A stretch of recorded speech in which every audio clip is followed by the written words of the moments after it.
안녕하세요, 드루먼입니다. 자, 오늘은 빌라를 살 때 주의할 점에 대해서 한번 알아볼까 합니다. 여기는 인천 이막동에 있는 빌라에 나와 있는데요. 제가 소유하고 있는 그 빌라입니다. 이 빌라를 한번 시범 케이스로 해가지고 알려드릴게요. 지금 보시면은 이렇게 2층부터 5층까지 2009년식 일반적인 그런 빌라의 모습이고요. 저희 집 302호가 지금 보이는 저쪽이 이제 302호입니다. 그러니까 302호가 남동향이에요, 남동향. 그러니까 안방이 이쪽에서 해가 들어오고요. 네, 거실이랑 이제 작은 방에도 해가 들어오고요. 그렇지만 반대편에 301호죠. 1호 라인 같은 경우는 해가 들어오지 않습니다. 그러니까 빌라를 선택하실 때 이렇게 해가 잘 들어온 데를 이렇게 선택하시면 될 것 같아요. 그래도 여기 주차 공간이 좀 작긴 한데 보시면 이제 한 대, 두 대, 세 대, 네 대, 다섯 대, 여섯 대, 일곱 개 정도 주차가 일곱 대가 가능합니다. 그 일렬 주차가 가능하죠. 물론 좀 구조가 안 좋아가지고 좀 불편하긴 하지만 이 정도면은 뭐 괜찮다고 볼 수 있습니다. 일곱 대에 다 되고 나서 주차 공간이 좀 부족하면은 이쪽에 길가에다가 이중 주차를 해야 되겠죠. 여기도 뭐 완벽한 일렬 주차가 되는 그런 빌라는 아니에요, 사실. 그리고 이런 데가 이제 화단이 있긴 한데 화단이 이렇게 딱히 관리도 잘 안 되고 약간 좀 지저분하긴 합니다. 기둥이 좀 이렇게 크게 돼 있어가지고 이쪽에는 주차를 할 수가 없게 돼 있어요. 좀뭐 이런 부분이 좀 아쉽네요. 자, 한번 들어가 볼게요. 계단이 약간 가파르죠. 자, 이렇게 빌라 내부에 들어왔는데요. 자, 빌라 내부 리뷰 한번 해보겠습니다. 지금 이 빌라는 공실이고요. 오늘 부동산에서 매매 계약을 했습니다. 매매 계약을 해서 이번 달 말에 이제 잔금을 받기로 했어요.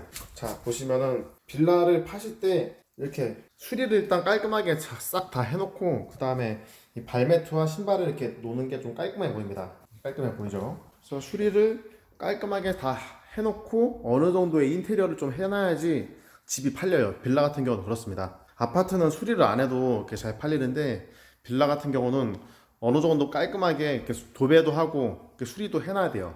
이제 거실 모습이죠. 거실이 상당히 넓습니다. 여기가 전용이 한 18평 정도, 전용 평수가 한 18평 정도 돼요. 상당히 넓죠. 일단은 빌라를 구입하실 때 가장 중요한 점은 빌라 들어와서 이 거실을 보셔야 돼요.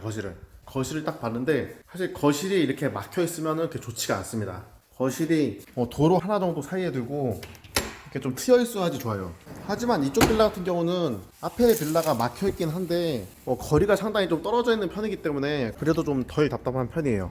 게다가 이 옆쪽으로 좀 트여 있죠. 이왕이면은 이제 거실이 이렇게 트여 있는 게 좋아요. 제일 먼저 빌라 사실 때 확인할 점은 거실 조망이 트여 있는지를 한번 살펴보셔야 됩니다. 어느 정도 좀 막혀 있더라도 이 앞에 골목길이 있어가지고 좀 거리가 좀 있어야지 좀 시원한 그런 느낌이 나죠. 그리고 햇빛이 어느 쪽에 들어오는지도 한번 봐야 되는데, 자, 안방을 볼게요. 지금 시간이 3시 반 정도 됐는데 안방으로 해가 살짝 들어오죠. 이렇게 해가 살짝 들어와요. 그리고 여기 빌라 같은 경우는 안방 같은 경우가 조망이 탁 트여 있어요. 안방이 조망이 이게 탁 트여 있습니다. 박혀 있는 게 없기 때문에 시원한 그런 조망을 볼 수가 있죠. 그리고 안방 사이즈도 상당히 넉넉한 편입니다. 이 정도면 네, 안방 사이즈가 굉장히 넉넉한 편이에요. LED 등도 이렇게 바꿔놨죠. 제가 화장실은 이제 비용이 많이 들어서 수리를 안 했는데 이 정도면 뭐 그나마 깔끔한 편인 것 같아요. 이 정도면 큰 무리가 없습니다. 변기 뚜껑 같은 거는 제가 교체를 해놨어요. 네, 변기 뚜껑은 뭐 얼마 안 하니까 10,000원 정도만 사거든요. 네, 변기 뚜껑은 이제 교체를 하시면 좋습니다. 그리고 여기는 이제 공동 욕실이죠. 여기도 이제 변기 뚜껑 한 10,000원 주고 사가지고 이제 교체를 했고요. 나머지는 뭐 그렇게 낡은 부분이 없기 때문에 크게 뭐 수리하거나 손본 건 없습니다. 작은 방 볼게요. 작은 방. 작은 방도 딱히 손댄 건 없고 이제 도배만 깔끔하겠죠. 도배만. 여기는 빌라를 보실 때는 이렇게 막혀 있으면 좀 안 되는데 사실 빌라촌에는 빌라들이 다 이렇게 다 붙어 있기 때문에 뭐 거의 이렇게 막혀 있을 수밖에 없어요. 어쩔 수가 없습니다. 네. 여기 작은 방은 조망이 조금 막혀 있는 그런 모습을 볼 수 있어요. 여기는 이렇게 주방의 모습인데요. 요즘에 여기가 전용 18평인데 이 정도 사이즈의 빌라를 하시면 비용이 한 200만 원에서 한 250만 원 정도 그 정도 합니다. 근데 뭐 한샘이나 그런 데 가시면 더 비싸요. 그런 데는 이제 한 300만 원 정도 이렇게 부르더라고요. 하여튼 저는 개인적으로 이렇게 깔끔하게 하부장이랑 위에 상부장은 흰색으로 하고 위에 상판 같은 경우는 여기까지 흰색으로 하면은 너무 좀 포인트가 없을 것 같아가지고 약간 이런 대리석 색깔이 나는 이런 밝은 그레이 톤으로 싱크대를 이렇게 설치해 봤습니다. 괜찮죠? 타일 같은 경우는 뭐 굳이 바꿀 필요가 없으니까 타일은 이대로 놔뒀는데 제가 만약에 설거지 할 거였으면은 타일까지 요즘에 좀 타일이 좀 작게 돼가지고 예쁜 거 있죠. 그런 걸로 바꾸시면 더 훨씬 더 예쁩니다. 그리고 뭐 후드도 굉장히 좀 사실 좀 많이 싸구려긴 한데 임대용이고 이제 제가 이제 파는 용이라서 어쩔 수 없이 그냥 가장 저렴하게 했습니다. 그리고 여기는 바닥 같은 경우는 바닥이 이게 마루예요. 마루가 좀 세월의 흔적이 좀 느껴지긴 하는데 뭐 이 정도면 그래도 아직 깔끔하기 때문에 따로 교체는 안 했습니다. 하지만 이쪽에 있는 부분은 이제 여기 냉장고 자리인데 냉장고 자리에 좀 찍힌 부분도 있고 너무 좀 지저분해가지고 시트지를 사가지고 제가 깔끔하게 발랐어요. 시트지는 뭐 G마켓이나 인터넷에서 구입하시면은 뭐 얼마 안 합니다. 저렴하게 구입해가지고 이렇게 작업을 하면 되는데 뭐 이 정도면 뭐 칼로 잘라가지고 혼자서 이렇게 충분히 시공할 만합니다. 시트지로 깔끔하게 이제 바른 모습이죠. 그리고 이쪽은 이제 작은 방이고 여기도 장판도 제가 직접 구입을 해가지고 이렇게 깔았습니다. 아무래도 전문가는 아니기 때문에 약간 이렇게 뭐 100% 완벽한 모습은 아니지만 그래도 뭐 이 정도면 좀 깔끔한 것 같아요. 그리고 베란다 같은 경우는 제가 직접 페인트 칠을 했어요. 굉장히 깔끔하죠. 뭐 아마추어가 했는데도 색깔이 너무 잘 나왔어요. 와, 이게 정말 깨끗하다. 굉장히 색깔이 이게 연그레이로 했어요. 연그레이로 하니까 정말 깔끔하고 좋네요. 이렇게 위에 천장까지 페인트가 깔끔하게 다 칠해져 있어요. 이 정도 베란다 크기면 돈 주고 사람을 사가지고 할 필요가 없을 것 같아요. 아직 작업에 이렇게 흔적이 남아있죠. 작업에 흔적이 남아있는데 영상 다 찍고 정리 좀 해야 되겠어요. 여기가 이제 세탁기 놓는 세탁실이고요. 도색이 굉장히 잘 됐습니다. 그리고 이쪽 베란다에서는 이렇게 깔끔하게 트여있죠. 트여있고 뭐 막힘이 없어요. 이쪽도 다 깔끔하게 도색이 잘 돼 있어요. 마스킹 테이프 붙여가지고 하시면은 초보자들이라도 조금만 이렇게 신경 써서 좀 하시면 4시간 정도? 4시간 정도면 다 칠하더라고요. 한 3시간 정도면 다 칠하더라고요. 빌라는 2013년에 법원 경매로 1억 1,500에 낙찰받았습니다. 2등이랑 한 5만원 차인가? 그 정도로 낙찰받았는데 그 당시에 경쟁률이 워낙 높아가지고 입찰을 8번 했는데 7번을 떨어지고 거의 8번째 이렇게 낙찰이 된 거예요. 당시에 대출이 90%가 나와가지고 이 빌라를 1억 1,500에 낙찰을 받아서 경락자금 대출, 낙찰된 빌라를 담보로 대출을 받아서 1억 300을 대출을 받았어요. 그 다음에 보증금 2,500에 50만원을 받으니까 투자금이 오히려 들어간 게 아니라 현금 1,200만원이 생겼습니다. 그래서 지금까지 보유하다가 이 물건을 법인으로 가지고 있었는데 법인 세금이 워낙 많이 나오다 보니까 어쩔 수 없이 매도를 하게 됐습니다. 지금 이 빌라 전세 시세가 1억 6천이거든요. 그러니까 전세보다 좀 더 싸게 주인분에게 좀 싸게 매도를 했습니다. 아무튼 이막동에 있는 이막역 걸어서 5분 거리 이 빌라를 제가 1억 5,300에 매도를 했습니다. 이 천장에는 이렇게 등이 이렇게 달려있죠. 이런 거는 얼마 안 하더라고요. 네, 저렴하게 인테리어 사장님이 이렇게 달아주셨어요. 네. 자, 빌라를 구입할 때 주의할 점을 한번 말씀드리면 첫 번째는 빌라는 무조건 역세권을 구입해야 돼요.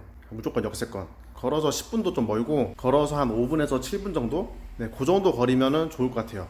네, 아파트 같은 경우는 역세권이 아니더라도 거래가 굉장히 잘 됩니다. 서울은 당연한 거고 뭐 인천도 역세권이 아니더라도 거래가 어느 정도 되는데 빌라 같은 경우는 역세권이 아니면 팔기가 너무 힘들어요. 안 그래도 빌라 팔 때는 아파트 팔 때보다 한 10배는 더 힘든데 게다가 역세권까지 아니라면 정말 그 빌라는 가격이 너무 저렴하지 않은 이상 쉽게 거래가 되지 않습니다. 그러니까 결론은 빌라는 가격이 좀 높더라도 역에서 가까운 역에서 도보 5분에서 한 8분 정도 거리 그 정도 역세권인 그런 빌라를 구입해야 됩니다. 그리고 두 번째는 1열 주차가 되는 곳이에요. 주차가 아까 전에 밑에 주차장 보셨는데 1열 주차가 되면서 주차 공간이 어느 정도 넉넉하게 확보가 돼야 됩니다. 사실 이 빌라 같은 경우는 입구가 좀 좁은 편이죠. 좀 좁은 편인데 대지가 좀 큰 빌라 같은 경우는 좀 넉넉하게 넓어서 1열 주차가 되는 데가 있어요. 그런 데가 좋지. 지금 제가 살고 있는 이중 주차를 해야 되는 그런 빌라 같은 경우는 주차를 거의 뭐 주말마다 일주일에도 몇 번씩 뭐 아침마다 차도 빼야 되고 정말 많이 번거롭습니다. 그런 게 다 가격에 반영되기 때문에 빌라는 주차 공간이 넉넉한 데를 구입하셔야 됩니다. 그리고 이제 세 번째는 거실에 들어왔을 때 이렇게 조망이 탁 트여 있어야 돼요. 조망이 막혀 있으면은 나중에 팔 때가 좀 힘듭니다. 하지만 이 빌라 같은 경우는 옆으로도 트여 있고 어느 정도 거리가 좀 있는 편이기 때문에 그래도 괜찮아요. 다른 빌라 정말 빽빽한 빌라를 보시면은 바로 앞이 그냥 막혀 있거나 옆에도 막혀 있고 뭐 그런 데가 있어요. 해가 아예 안 들어오는 그런 빌라 같은 경우는 구입하시면은 나중에 팔 때 거래가 잘 안 됩니다. 나중에 팔기가 좀 힘들어요. 네. 거실이 어느 정도 이렇게 조망이 막혔더라도 이렇게 안방에 큰 창이 이렇게 딱 트여 있으면 괜찮습니다. 이쪽으로 해도 들어오고 이렇게 탁 트여 있기 때문에 막힘없이 답답하지 않은 그런 뷰를 보여주고 있어요. 그리고 다음으로는 빌라가 가능하면은 연식도 이제 신축급의 엘리베이터가 있는 곳이 좋긴 한데, 만약에 신축도 아니고 엘리베이터도 없다 그럴 경우에는 이런 빌라처럼 이 빌라가 지금 전용이 18.9평인가 그래요. 굉장히 좀 넓은 빌라인데 크기가 어느 정도 이렇게 커야 됩니다. 구축인데 크기까지 작으면은 거래가 좀 힘들어요. 근데 3룸 치고 화장실도 2개 있고 안방도 굉장히 크고 방들도 뭐 그렇게 작지가 않습니다. 이쪽 방도 뭐 어느 정도의 공간이 나오고 이쪽에 작은 방도 그렇게 작은 편은 아니에요. 이 정도면 괜찮습니다. 게다가 이제 베란다도 이제 탁 트여 있죠. 네, 탁 트여 있고 건조돼 있고 페인트도 깔끔하게 다 돼 있고 이제 뭐 곰팡이나 그런 건 전혀 없습니다. 누수도 없고요. 자, 오늘은 이렇게 빌라를 구입하는 법에 대해서 한번 알아봤습니다. 경제적인 여력만 되면 아파트를 사면 좋겠지만 아파트 살 돈이 정말 안 된다 그럴 경우에는 빌라를 구입하셔야죠. 빌라를 구입하시는데 이왕이면은 괜찮은 빌라를 구입하셔야 됩니다. 지하철역과 걸어서 초역세권이면 더 좋고요. 그래서 역세권에서 가까우면 가까울수록 좋아요. 네, 물론 비싸긴 하지만 그래도 나중에 더 비싸게 팔 수가 있습니다. 지하철역과 걸어서 최소한 5분에서 7분 이내 그 정도 거리에 있는 빌라를 구입하시면 나중에 팔기가 더 좋아요. 그리고 빌라를 보실 때는 항상 낮에 들어와야 해요. 낮에 들어와 가지고 해가 잘 들어오는지, 제일 중요한 건 거실을 딱 봤을 때 막혀 있는지, 안방에 봤을 때 딱 트여 있는지, 그런 걸 중점적으로 보셔야 돼요. 여기는 안방이 트여 있죠. 그리고 거실은 조금 막혀 있고, 그리고 구조도 보셔야 됩니다. 구조도 여기는 뭐 일반적인 그런 빌라 구조를 보여주고 있는데 거실과 주방이 이렇게 맞통풍이 되는 그런 구조이기 때문에 환기하기도 좋고 공간 활용하기에도 괜찮습니다. 그리고 주차 공간은 넉넉한지, 일렬 주차가 되는지, 그리고 서울 같은 경우는 빌라가 이제 언덕에 있는 경우가 많아요. 언덕에 있는 경우가 많기 때문에 평지에 있는지 그런 걸 다 따져가지고 일렬 주차가 되면서 평지이면서 지하철역과 도보로 7분 8분 이내 역세권에 있으면서 입지가 괜찮은 그런 빌라를 구입하시면 나중에 팔기도 좋고 어느 정도의 시세 차익도 거둘 수가 있습니다. 물론 입지가 좋아야 돼요. 입지에 대해서는 제가 따로 설명을 드릴게요.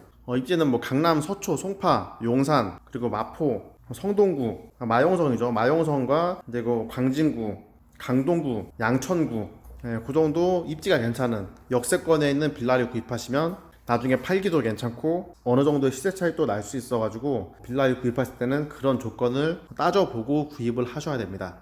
오늘 이렇게 제가 가지고 있는 빌라가 이렇게 공실이라서 마침 계약도 됐고 이제 부동산에서 계약하고 이렇게 온 김에 이렇게 영상을 한번 찍어봤어요.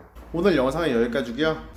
이 영상이 마음에 드셨다면 구독과 좋아요 그리고 알림 설정까지 부탁드립니다. 다음에 더 좋은 영상으로 찾아뵙겠습니다. 감사합니다.